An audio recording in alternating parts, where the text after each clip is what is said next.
All right, and welcome to another episode of And Then We Win with me, Dr. Justin Singleton, the founder of Just Single Vision, and I have a very special guest with me here today, Dr. Jasmine Cohen-Young. She has been an inspiration to me because we met what seemed like years ago, but it's only been a couple months back we spoke on the panel together at TSU for their mental health month. And it was an honor to be able to sit in that panel and speak, but also find out there was a sports social worker out there in this world that I can connect with. And so, I slid into your inbox when we was chatting as an individual chat, and we was like, hey, let's pass off information, let's get started. So, I'm going to call you Dr. J for now because you deserve that title. You got your degree a few months before me when I was actually defending. You was walking across the stage, so finally you can have Dr. J as a title, and thank you for being here today. I greatly appreciate it. Thank you for having me. So tell the world about yourself, who you are, and what it is that you do. Okay, absolutely. So first, I want to say thank you for having me. Just the power of connection, right? Just kind of how we were on that panel together, and then we back channeled each other and was like, you like this? Oh, you do this too? Okay, cool. Let's connect, So from there it just took off. But I am so glad to be here with you and support you during this podcast and this journey with you. So a little bit about me. I always start off with I'm a mama. I'm a mama. I have two little ones. I'm an active duty spouse. My husband's active duty. He's in the Army. He does a lot of cool stuff. So that's me outside of work, right? My little ones, they keep me so busy. Full-time job itself. Full-time job, right? Yes, very much so. But outside of that role, I also operate in the capacity of a sports social worker. And it when you hear the term sports social work, people are like, what is that? What do you do? And it's just simply put, we're looking at the intersection of the social work, right? Social work practice, person-centered empowerment, just looking at social justice frameworks, pulling in the ability to help those where they are, right? Meeting them where they are simply, and employing a lot of art and science together. But then we couple that with sports, right? We're doing this with athletes. We're doing this with coaches, owners of organizations. If you consider yourself a retired athlete like I do, right? If you've ever held that identity of being an athlete, right? Those are the people that we're targeted at in helping, even those that necessarily don't have a space to compete in, right? We are looking at enhancing spaces for those individuals who otherwise don't feel like they belong or don't feel equipped to participate in sport. So just at that crossroad, right, of sport and social work, that's where we meet at, right there in the middle there. I've been doing this, I would say since the pandemic. That's when I got introduced to the world of social work, sports social work. What happened was I was licensed. I was clinically licensed. I was living in Kansas at the time.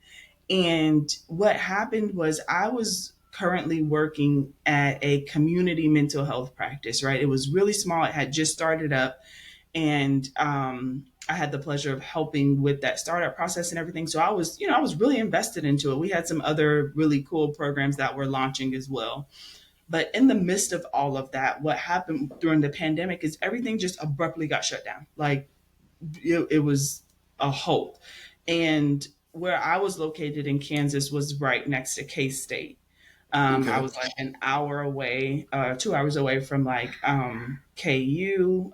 There were some other junior colleges and things. So we were centrally located for all of those schools. A lot of athletes were chiming in or in some way, somehow getting connected to where I was at there in Kansas. So with all of that, I was like, this is pretty interesting to be a social worker and still have this impact with athletes that are coming through the doors. Being that I was an athlete myself too, right? Like once you hold that identity as an athlete, you just kind of it sticks with you. It doesn't really go Yeah. anywhere. You understand. I played at the collegiate level, and to be an athlete, right, to have performed at that level, there's a certain um, there's an identity that comes with it and a certain level of sacrifice that comes with it as well, right? So when that abruptly is taken away from you, and at that time, I want to say basketball was at its peak. They were going into tournament play, maybe like softball. I don't know, like spring sports. I'll Yeah, say spring that, right? sports. Yeah. So I was seeing a mix of athletes, but nonetheless, I got to thinking. I was like, is this something that a social worker can do? Because typically when you're in the field, when you're thinking about athletes' mental health, you think of sports psychologists, right? Mm-hmm. And you don't necessarily hear like sports social workers in this field. So I was like, I don't know if I'm crossing lines, if I'm gonna, because I like to stay in my lane. If I do anything, I'm gonna stay in my lane, Mm-hmm.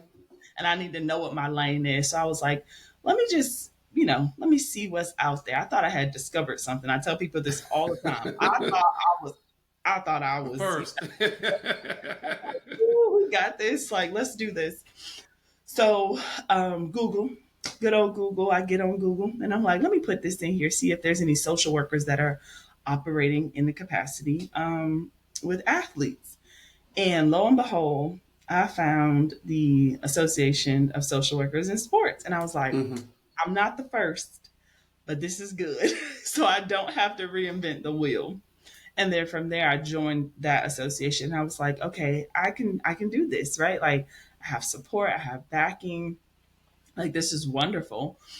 So joined, got connected with a lot of people, my mentors, right? Like everyone was just like, this is awesome. Like, how did you find out about this? And I always have to tell them I thought I was the first, but you all were here first, but it's all good. But yeah, got acquainted with the association, with others that were already in there, and I just took off from there.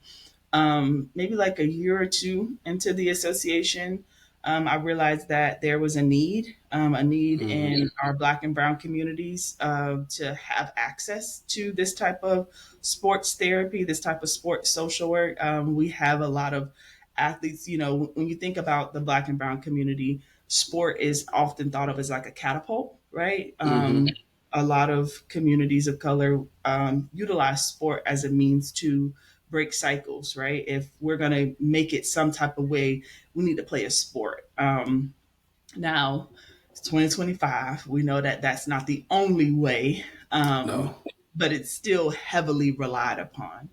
And with that, there are certain pressures, right? There's still a lot of stigma surrounding mental health as well.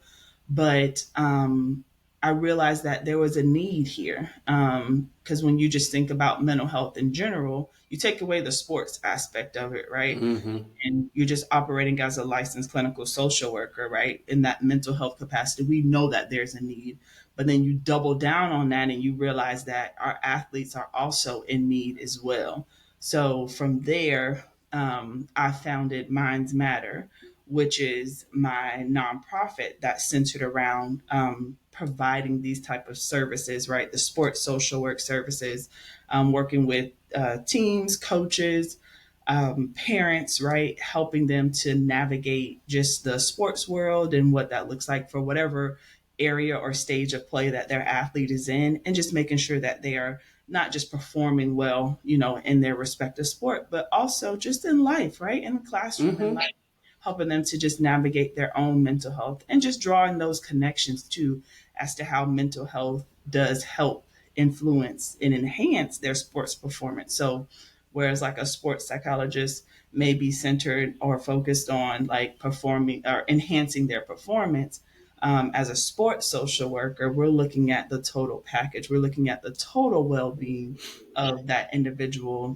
their family, coaches, teams, all of the different levels, from micro to meso to macro, right? Like we're looking at all the different levels that encompass an athlete's world and just trying to enhance that. So that's where Minds Matter came from a little bit down the road. Went on and got my doctorate degree. And then Mm-hmm. in that program, I focused on collegiate athletes and just making sure that there's relevant and how can I put it, relevant and also research driven assessments for collegiate athletes, making sure that there's empirical backing for use of these commonly used mental health assessments because that's important. Mm-hmm. We don't want to just pick up anything just because we know it works, and just like the clinical world, we want to make sure that assessments have true backing for use with an athlete because an athlete is different, right? An athlete, when you think about what makes up an athlete, their mindset, how they revere themselves, how others revere them. Um, a simple common assessment might not do it. Could it get you going? Probably, but we probably want to dig a little bit deeper. We probably want to go from a different perspective, look at problems at a different from a different purview, so that way they're more inclined to engage and not just come in with this is a problem, we have to fix this. Like when you think about an athlete, that might just they might just throw in the towel with that and be like, I know it's a problem, but I don't want to focus on just the problem Mm-hmm. right now. I got to still be healthy. I got to be functioning. But there's a way to work on problems and still bring in that strengths based perspective, if I may, Mm-hmm. and that positive psychology and helping them through whatever they may be dealing with. So I know that was a long answer, but that's Oh how I yeah. got to where I am right now. During that doctoral program, Mm-hmm. definitely enhanced my understanding of sport and the athlete. Is one thing to, of course, be an athlete and play at the collegiate level and experience that, but I'll say I had a pleasant experience as a collegiate athlete. So there was still some learning and things that needed to be done, right? As far as like a scholastics perspective. So I didn't just jump right in and just say like, "Oh, I'm an athlete. I know what to do here," right? Like I Mm-hmm. still had some learning and some understandings, especially from like a theoretical perspective, making sure that I understood how to go about helping individuals from a more structured and clinical perspective. So yeah, that's how I got here. Quite a journey. And it's funny how COVID had us all exploring something out there because that same exact thing with me. I found ASWIS through Carl just sitting down, probably looking up something like, "Oh, what's this?" Yeah. And I wasn't as active then because I was like, "Okay, I need to focus on get my degree next, and then I Yes. come back to that." But I'm coming back, and so that's how we found and made connections. But you probably pretty good. I knew this was going to happen. We were talking about some certain points that you brought up during your response, and so you mentioned social identity as an athlete, especially when you're getting ready to, I don't know, I guess, retire from your sport partially or Mhm. move into your next phase of your life.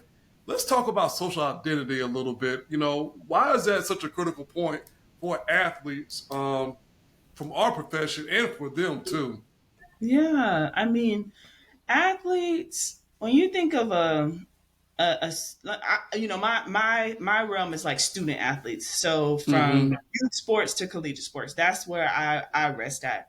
But when you think of a student athlete, they are expected to not only perform in their sport, but they also have to uphold a high level, a certain expectation within their classroom setting, like within their Mm-hmm. communities. They are revered as like the doers, right? There's this unhealthy thought process of like just push through, like you need to get it done, like no matter what, if you're healthy, if you're hurt, if you're sick, right, like you need to still go out and shine. And when you take on that identity, that perspective, it can, if it's not balanced, if you're not careful with that type of pressure, it can become crippling to a Mm-hmm. athlete. It can become a mental injury, if I may. Right? We talk about physical injuries and we talk about mental injuries, but it can be very detrimental to their well-being overall.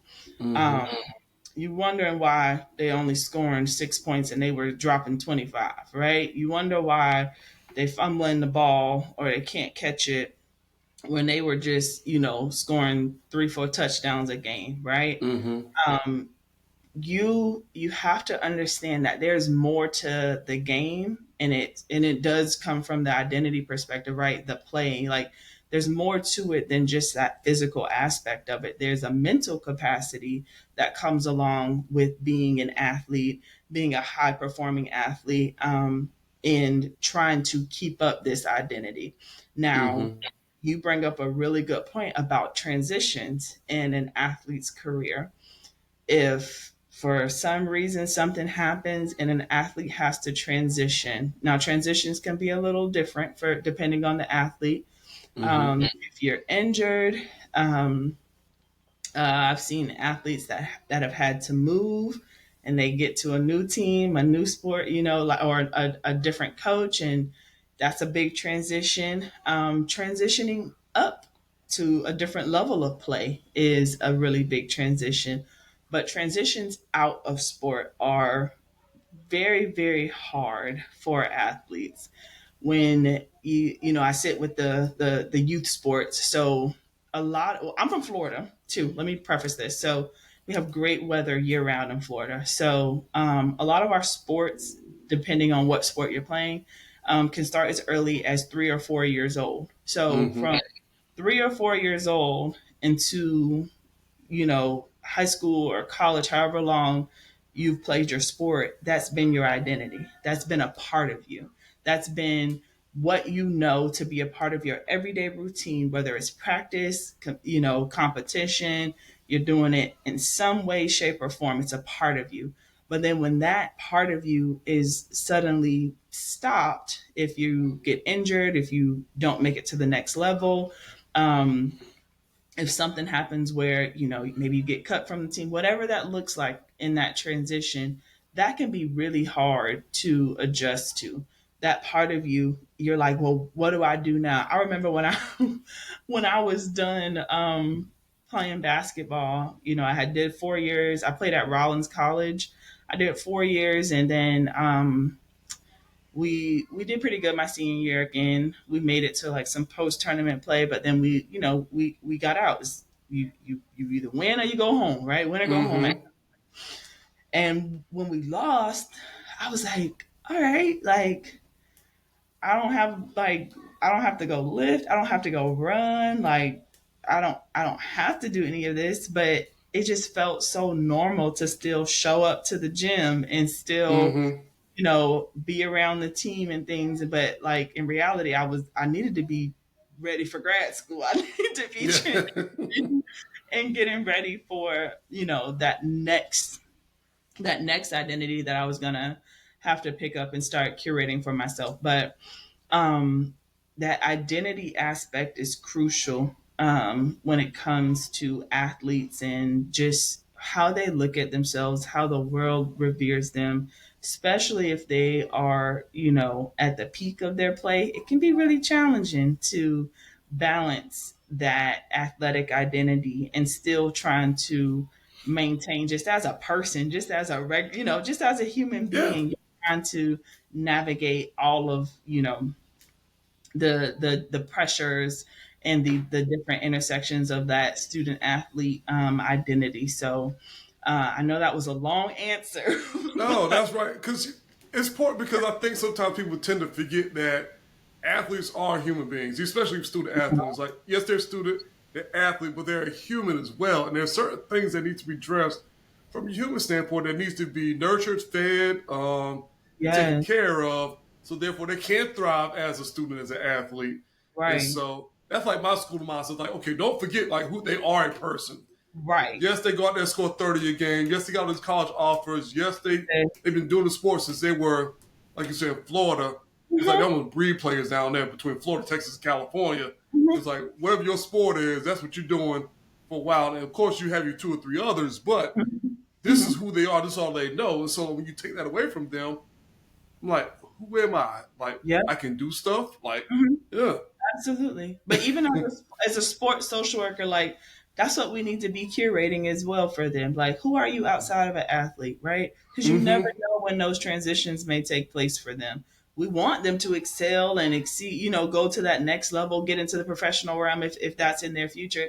But if not, like, there's nothing wrong with being proactive yeah, in these spaces as well and helping them to see that I am more than just a track runner or a defensive lineman or a point guard. Like you're more than that. Are you a sister? Are you an activist? Are you I don't know whatever careers they're trying to get into, right? Like yeah. helping them to dive into a deeper understanding of themselves and where they come from, who they are, what they mean not only to themselves but to their communities. There's a lot of proactive work that can be Yeah. done in that realm as well. And then also you mentioned like the mental injury or the debilitating fact won't be as bad if something was to happen. Because I Mhm. mean, we all know the stats about from everybody go from high Yeah. school to college to Mhm. pros, and like Mhm. you know the percentage is very minimum. You talk about Right. the elite of the elitists make it, Mhm. but if you've been told this all your life, and then all of a Right. sudden, injury happens, Achilles tendon, that's starting to go out like left and right nowadays, especially in Right. basketball. If that was occurring, it's just like, okay, everybody can't bounce back like Kobe or some of these Mm-mm. other athletes. So it's like, it really happens. Like, okay, then who am I next? What do I do next? And so if you had that Right. support from a sports social worker in some capacity, you're like, okay, now I that I can know I do it. can, there's Yeah. life much more after sport. I love Absolutely. this sport. This is my life, but it's not my entire life.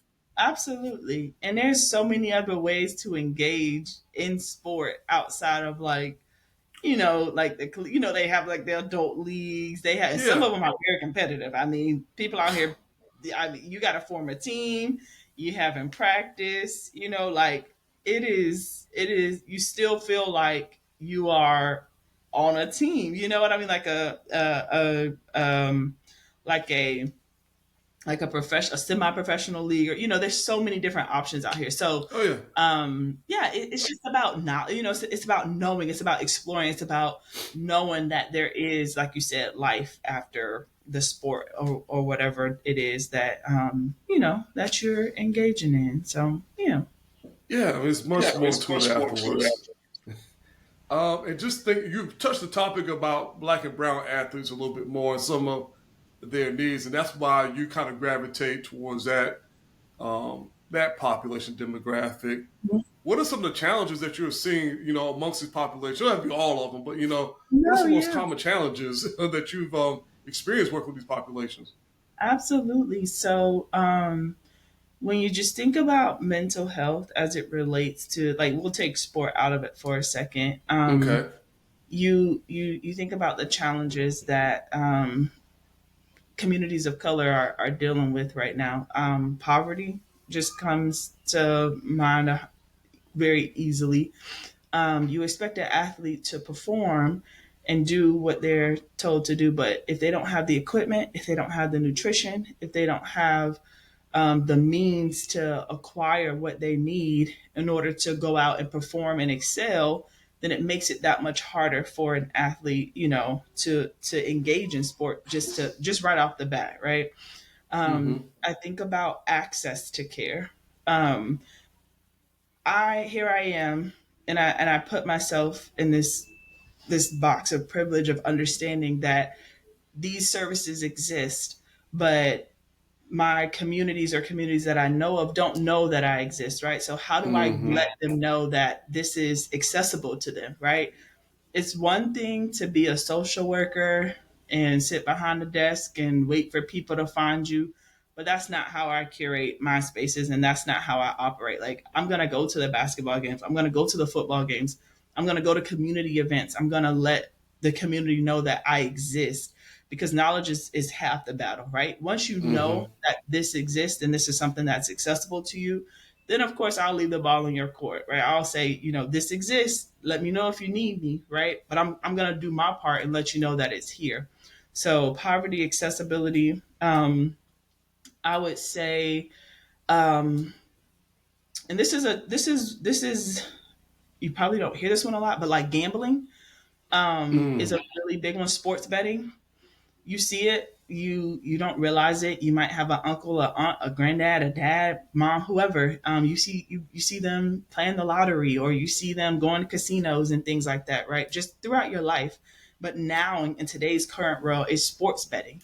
And believe it or not, like our youth are betting, right? And you don't it's probably not as prevalent right now. I'm seeing it because I'm in the space, right? But Mm-hmm. give it some time. I think I relate it to like how cigarettes were, right? People are like, oh, it's so cool. And, back then you didn't really know all the harmful side effects that you know current day, right? Mm-hmm. It's picking up. People are getting access to these sports betting platforms at a very early age, and mentally, it's something that you don't see. It's not like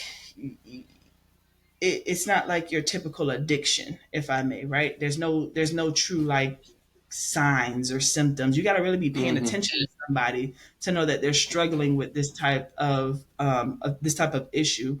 But it can definitely turn into an addiction. And for our athletes, you think about the mind body connection, and if they just lost the bet and they got to go play in a couple of minutes, or I mean, the residual effects of losing a bet are they last a very long time. So even if they don't have a game, but they have practice, or they have a test or something that they need to go focus on, their mindset, their mind, their ability to focus, it's going to be impacted in some way, shape, or form. Now, I don't know about you, but when I was in college, I was on the struggle bus. Okay, like I didn't have money to just go and bet without having some type of consequence behind where did that money go. Right? If I Mm-hmm. had money, it was for my living expenses.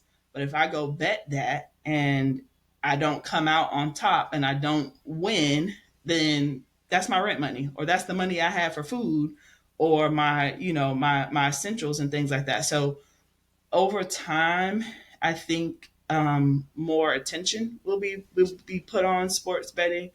It's one of those like, can it be done? Maybe in a safe space, but there's so much education, and there's so much that needs to be talked about that's not being talked about as it relates to youth athletes, and I think that's a really big one that's creeping up on us.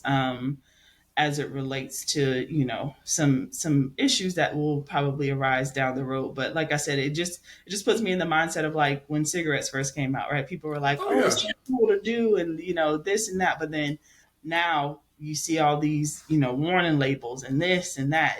I feel like it's going to be the same thing with betting, with the sports betting. We already know it's going to happen. Like it exists. I mean, first of all, people have been betting since on sports since illegally for as long as I can remember. I'm not going to say how I know, but it's Yeah. been happening long. These parlay cards have been existing, especially in the black neighborhoods, for as long as I can remember. And then you have some professional athletes now who are getting busted, Oh from yeah. betting professionally from certain examples. We got the baseball player who's he probably about to get the death penalty by being kicked out for gambling, but it's happening on those levels. And so Oh yeah. the Department of it has a State Department of Tennessee who's actually hiring somebody right now to do community events to talk about To some talk of the about things that's that's happening. good. So I mean, Yeah. yeah, but it's probably gotten pretty bad to the point it's like, okay, we got to do something, We got to especially do if you're going something. to invest We money have to. into it. Mm-hmm. But it's interesting because you don't really think about it from the youth standpoint, like how it's going to Yeah. impact them. So I would love to see what's going to happen in that space, and hopefully it'll catch on because if it's happening to adults, I mean, you only got to be 18 to gamble, but I can imagine if you got somebody that that Oh can, yeah. fake identification, or I'm not putting Oh yeah. anything hints out there, but it's probably happening. Oh yeah. Um, You have a phone, you have it in your hand, yeah. because all of the betting platforms, you can access them from your smartphone, you know? So, I mean, I didn't do this, but when Facebook was a thing, right? Like I had friends that had a Facebook page. I mean, it is all about just knowing, you know, technology is all around us. Like you said, fake ID, just putting in the right birthday and now you in there, right? And Oh yeah. you access to money if you got a debit card, you know, kids are getting allowances and having access to all. So it's just like you said, being proactive in that education realm, letting parents, coaches, having them just identifying some maybe early warning signs if they're seeing things, asking the right questions. Mm-hmm. um, I think that's kind of how we get ahead of it. But yeah, if you, and this is, I'm going back to like the original question, like when you think about our communities of color and how they use sport to propel them, right? A lot of them Mm-hmm. also are willing to take some risk to help propel not only themselves but their families. So if I have $20 and I can turn it into I have the potential of turning it into $1,000 off of this bet, you know, I might just take that risk because that'll go a long way, not only for myself, but also my Mm-hmm. family. We talk about like that reach back effect. Like when you come from um, a lower socioeconomic status and you make it, right? Your money doesn't automatically go forward when we talk about like investments and like Mm-hmm. handling your money well and think, you know, there's that reach back. Like I gotta get mama up here. I gotta get grandma and Yeah. cousins. I gotta get everybody. And then you hope that you have enough to get another lump sum and then maybe you can go forward and start investing and putting money elsewhere. But we know how that works, right? Like in our communities, there's Now, very opportunities where you can just go ahead and put that money forward and invest and let it grow, right? So yeah. thank you for tuning in to And Then We Win, the Sports Social Work podcast to keep you informed all things about sports social work and to inform you of some of the people that are doing the great work in this field. Please feel free to subscribe on YouTube and Apple Podcasts. And if you're interested in some of the services I provide through Just Single Vision Consulting, please email me at info@justsinglevision.com. We're here to support the whole entire ecosystem of the team, and we love doing the work for sports. Feel free to reach out at info@justsinglevision.com. I knew we was talking about the gambling situation, and I guess one of the things came up, Michael. We was talking about money and how athletes use this to propel, you know, some generational wealth and whatnot. Have you had experience working with your age group, worrying about NIL and stuff like that, and Oh, has a that become an hundred percent. impact? Yes. And you would think like you could just be like focus on the game, you know, but like no, this is for real. Like Mm-hmm. these kids are trying to curate, you know, wealth. They're trying to generate money. Like it's a thing now. You know, back when we played, we were just worried about winning the Disney championship. You know what I mean? Like we were Yeah. just trying to make it to Disney the Nationals. Like that was it. Mm-hmm. But like it's so much more to it now. So much more that parents need to learn about and just have an understanding on, coaches as well, right? There's more to it. And if you're not keeping up with the times, it's a new athlete. It's a new type of athlete now. They're not just worried about the touchdowns or the stat scores. They're worried about the followers and the Mm-hmm. likes and the social media. And you have to be able to help them navigate all of that, right? You can't just say don't worry about that because it's a part of the game now. It's a part of this new age athlete, and that it can help them. You know, these are means of income. These are means of helping to propel them, like we talked about, out of the poverty in the spaces that they once knew, right? They're trying to make better lifestyles for themselves, for their Mm-hmm. families, right? So any way that they can create a deal, trying to, land that NIL deal, and it's happening at the high school level. It's current day, it's definitely happening. So you from a clinician standpoint, you have to be aware and be informed, Mm-hmm. because you can't just go at it from a let's not worry about that standpoint. It is actually, a part of the athlete now. It's a part of what they're trying to accomplish, right? As their goals. That's what it is. Okay. Yeah, it just seems like it's starting to channel from level to level. Like it was a major focus for college, but now then we have some states who are tethered along the lines of like, okay, let's Yeah. introduce this on the high school level. I think North Carolina was one of the states that were thinking about it. I know Tennessee had talked about it too, and I'm just like, y'all just really about to, I don't know, about to Yeah. mess the game up, especially for like you can't even think about having fun playing your sport anymore. It's like initially is more extrinsic values to the game than you really is the intrinsic value more than anything Right. else. And so you start to see that tidal wave start to happen and rush and it's like, okay, Oh yeah. number one, you still have to love the game in order to make it to that level, Right. hopefully. And Right. but now because the money come up short, then you have situations where my beloved alma mater, University of Tennessee, had experienced that with their quarterback leaving, and the deal might supposed to have been paid back to the collective. So it's getting a big business where like you almost need a lawyer by the time you're in the eighth grade now. Definitely. Definitely. Because who's gonna read all the contracts? Like, yeah, Because you have mom and them can't do it because if they do, they might miss you that miss. legal jargon to something else. Mm-hmm. Yep. It's all You about the think dollar they get? sign towards the end more than anything else. Oh So yeah. before we hop off today, I know you got Minds Matter. So, like, what are y'all Yeah. doing? Like, you're serving three states, number one. So, I don't know how you Yeah. do it, but Yeah. like, how do people get involved? What are some of the work that you're looking to do in the future, and what are you Oh, doing sure. now? Yeah. So, well, okay. You can get on my website, mindsmatter.org. You can definitely go there and you can see all the wonderful things that I'm doing. But um, in right now, we're finishing up some work with high schoolers. So I currently live in the Savannah area, but I also service areas in Kansas and also in Florida. Um, I'm looking to expand even more.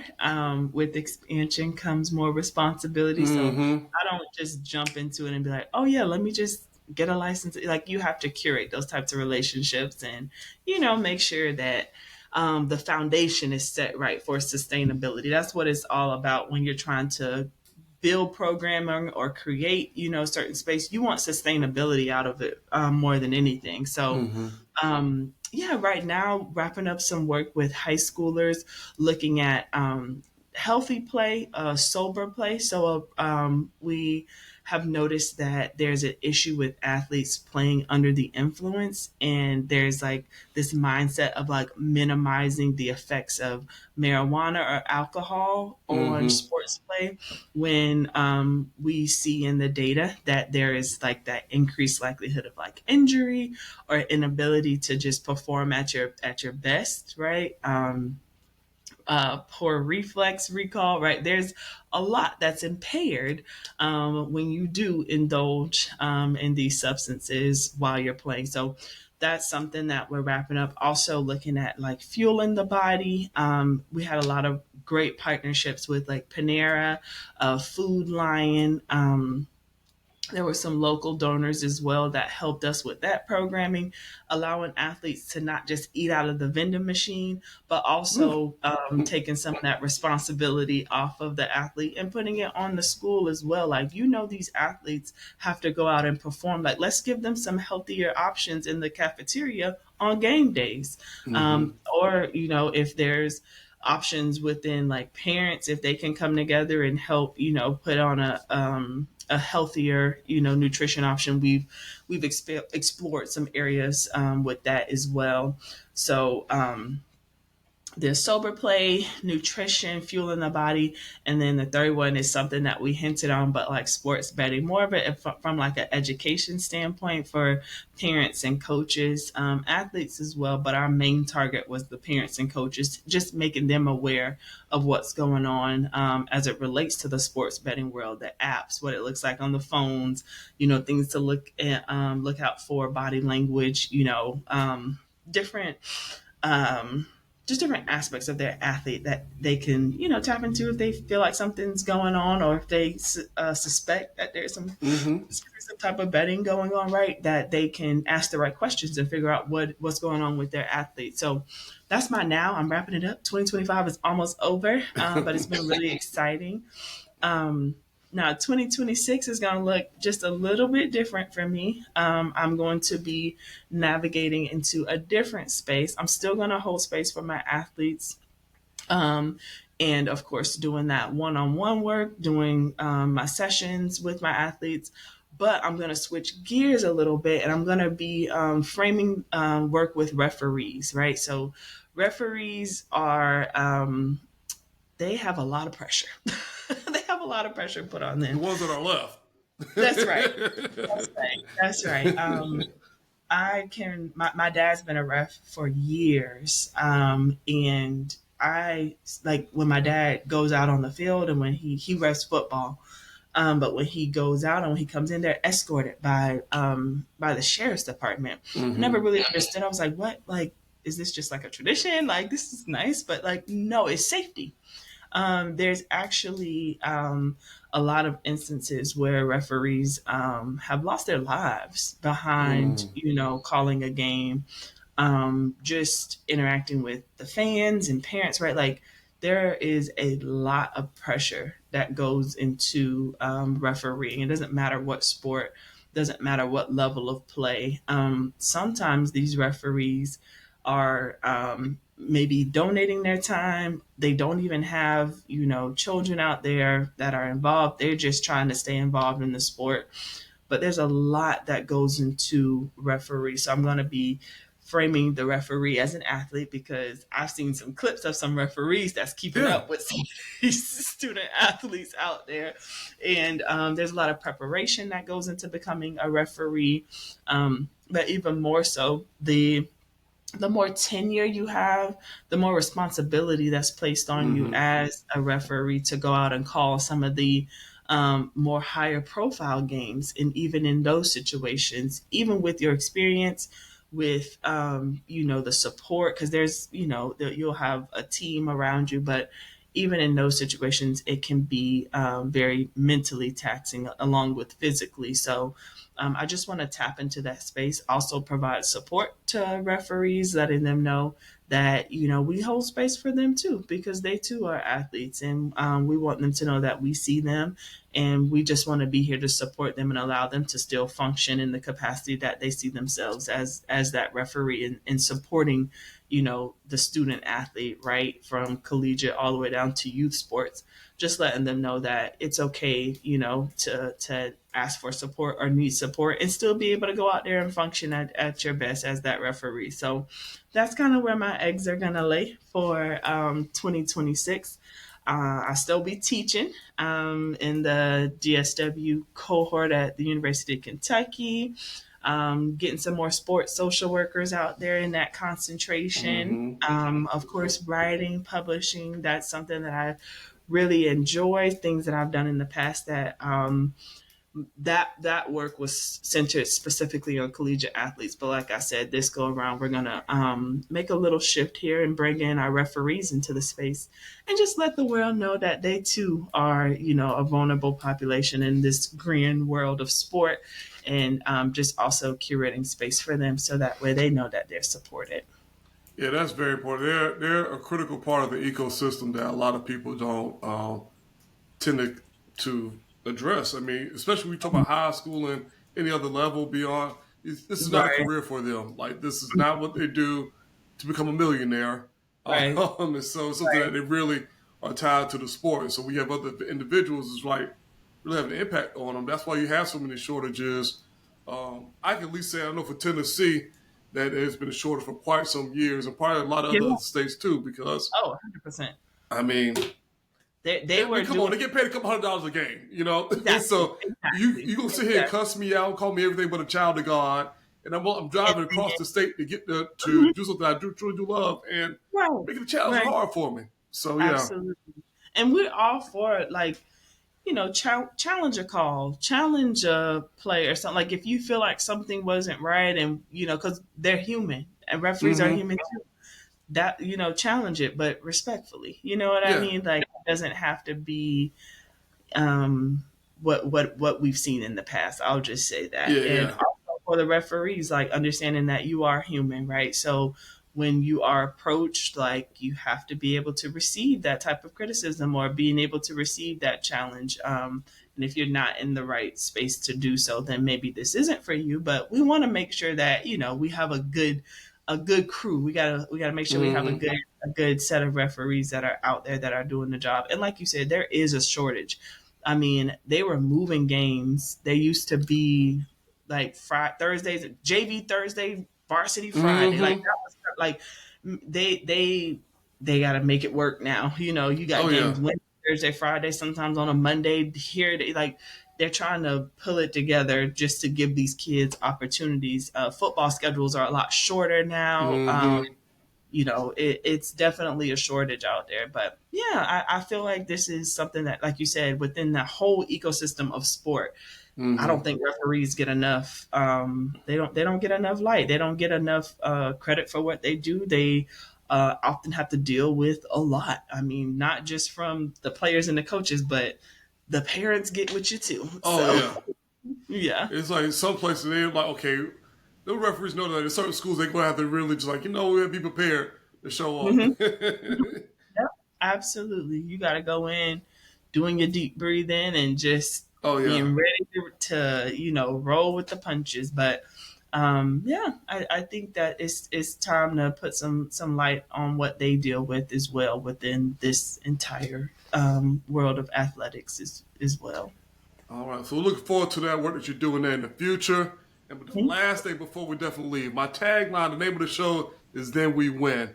And so Mhm. thinking about all the components that it takes before we consider winning being a thing. And so, what is something that Dr. J believes is that we have to take in consideration before winning even exists? So that's good. I love that because oftentimes people just see the winning, right? And they don't really know like what you need to do to get there. Mm-hmm. So in order for us to get to that W, we got to take care of not only our physical bodies, but our mental as well, right? Our brains are so intricate and they're so delicate, and we go through life and people don't realize that any incident, any event can have lasting impact on the brain, and that affects our ability to function in the grand scheme of things. So if you don't take time to truly tap into your mental strength, right, that ability to function under pressure or function within multiple identities of not just being just that athlete, but being able to say like, I am mentally prepared to take on this game, or I'm mentally prepared to go in and get this W. I'm mentally prepared to do what I need to do to help my teammates or help my parents understand the game or help my coaches, right? Like there's so much preparation that goes in from a mental standpoint that I think, you know, the sports world forgets about. And it starts at the top. If you're an athletic director, if you're an owner, if you're the president of an institution, if you are a coach, if you're a grad assistant, all the way down to the player themselves, everybody has to invest in that mental strength, that mental capacity in order to get that W and go the distance. That's where that W is going to come in at. That's where that win's going to come in, is if you truly invest into that mental strength and the mental capacity of the athletes, of the organization, of everybody, and then you win after that. Awesome, awesome. Great nuggets. We greatly appreciate that for sharing that with us today. And so, thank you all for joining. And then we win. Thank you, Dr. Yes. J. Again, I'm pretty sure I'll be talking to you sometime soon in the future. But thank you. If you ever need anything, just please feel free to reach out. I'm always here for Oh, you you and know it. support you I'm in your there. work. Absolutely. Thank you for having me.